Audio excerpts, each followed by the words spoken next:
Okay, let's unpack this.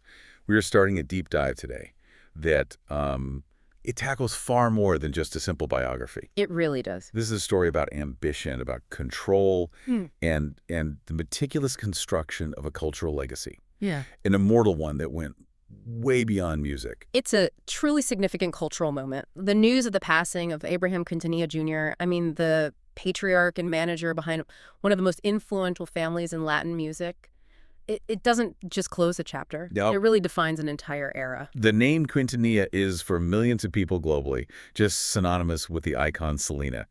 So our mission today, and this is for you, the listener, is to dive into the sources to understand not just, the basic details of his life, Right. but that unique dual role he played. First, as the architect of a superstar's career, and then second, as the fierce guardian of her cultural impact for 3 whole decades after her tragic death. And for the entire Tejano and Latin music community, this is just a profound loss. What's so fascinating here is how the work he oversaw and the strategic decisions he made, they fundamentally altered the landscape of Latin pop. And how posthumous legacies are managed. Exactly how those legacies are managed in the modern era. So let's start with the immediate details from the sources, just confirming the news that brought us here.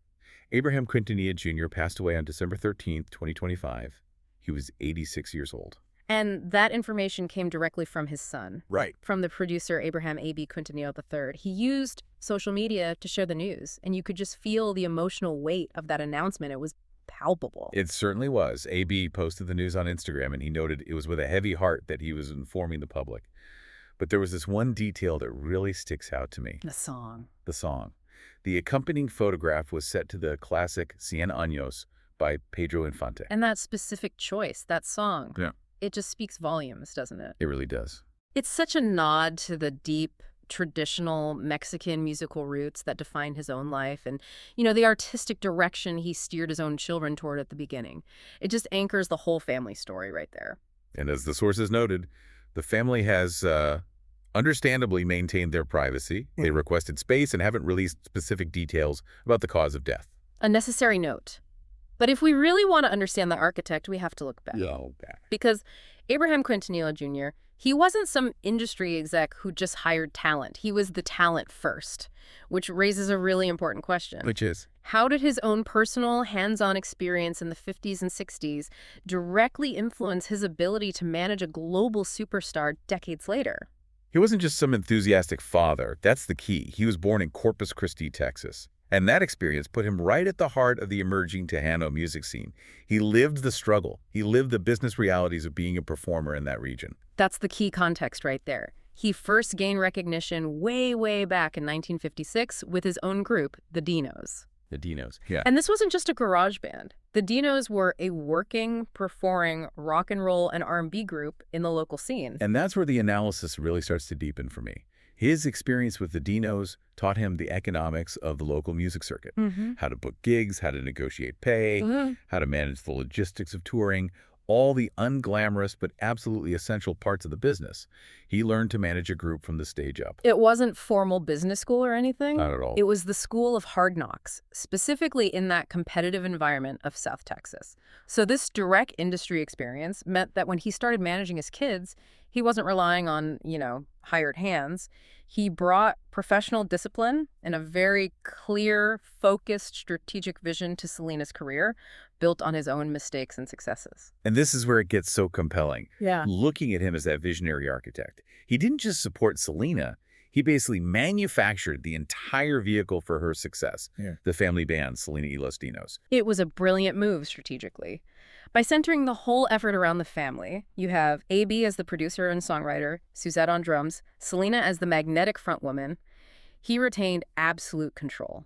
Over everything. Over the creative output, the financial decisions, and crucially, the public narrative. He had to be fundamental in launching her career, managing those initial presentations, building that family unit that became the engine.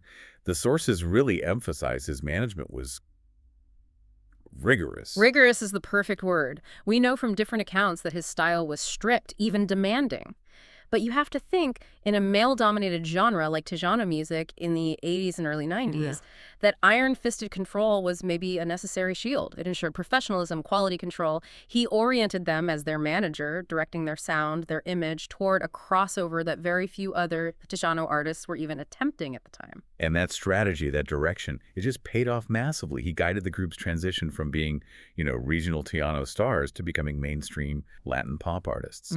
Right, culminating in awards, international fame. It wasn't just talent. It was a deeply, deeply managed campaign. So here's the cultural opening he created. Exactly. His dedication and strategic focus helped Selena become the single most defining voice of Tejano music. She propelled it to mainstream acceptance, and that opened doors for countless Latin artists who followed. He was instrumental in normalizing Latin music on a global scale through his daughter's image.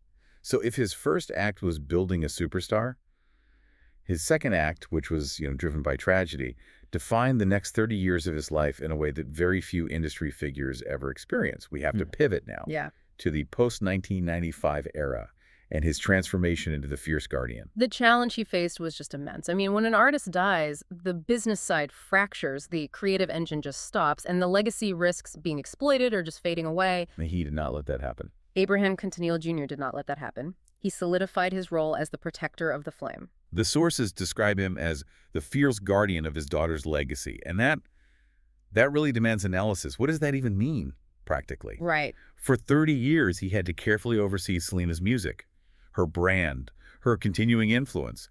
This is not just listening to old records. This is high-level strategic brand maintenance. Exactly. And it involved, I think, 3 key areas: legal control, narrative control, and brand monetization. Okay, let's break that down. Legal control. Legally, he made sure the family maintained incredibly tight control over her master recordings, her publishing rights, her image rights.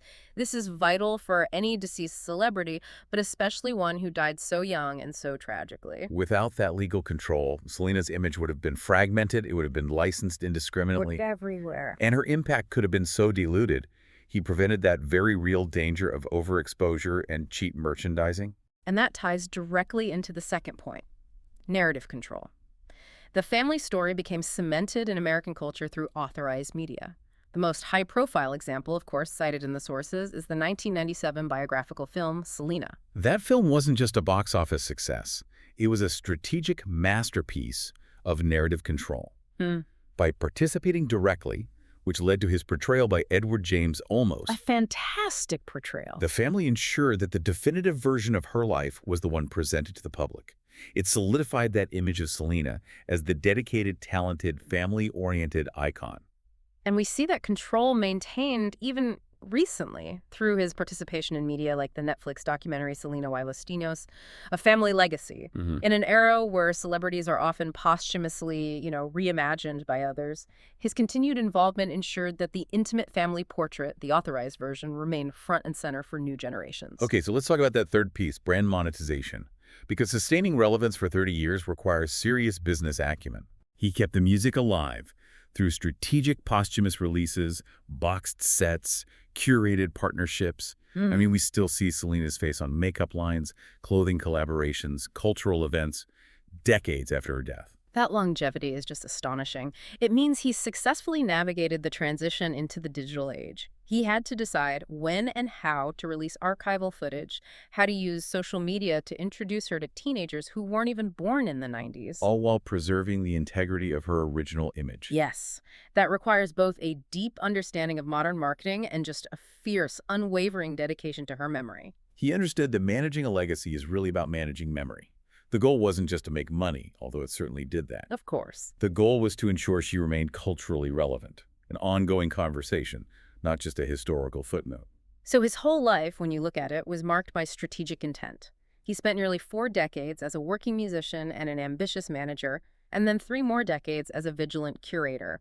It's a professional arc just defined by control, by discipline, and an uncompromising vision. So what does this all mean for us now? The death of Abraham Quintanilla Jr. marks the end of the only person who held both of those roles, the architect and the lifetime guardian. His dedication and vision didn't just shape one superstar who had a brief flash of fame. They created an immortal icon whose influence continues to impact global Latin culture, fashion, storytelling. His legacy is now just inextricably woven into the fabric of the music industry itself. Not just through Selena's timeless songs. Not at all, but through the template he established for posthumous brand management. The sources confirm his legacy lives on through that music, through that enduring impact the Quintanilla family had on musical culture worldwide. It is truly hard to imagine anyone else managing that transition, from active star to immortal legend, as successfully as he did for 3 decades. Indeed. We've talked a lot about the role of a manager who builds a career, but now just consider this for a moment. The intense pressure, the immense psychological weight of being the sole guardian of an artist's legacy after their death. Not just keeping the music alive, but controlling the narrative, the finances, the public memory for 30 continuous years. What does it take for a person to sustain that level of strategic focus and cultural relevance for such a long period? That is a profound question. It's something for you, the listener, to mull over as you reflect on the complicated, powerful, and utterly unique life and impact of Abraham Quintanilla Jr. Thank you for diving into these sources with us today.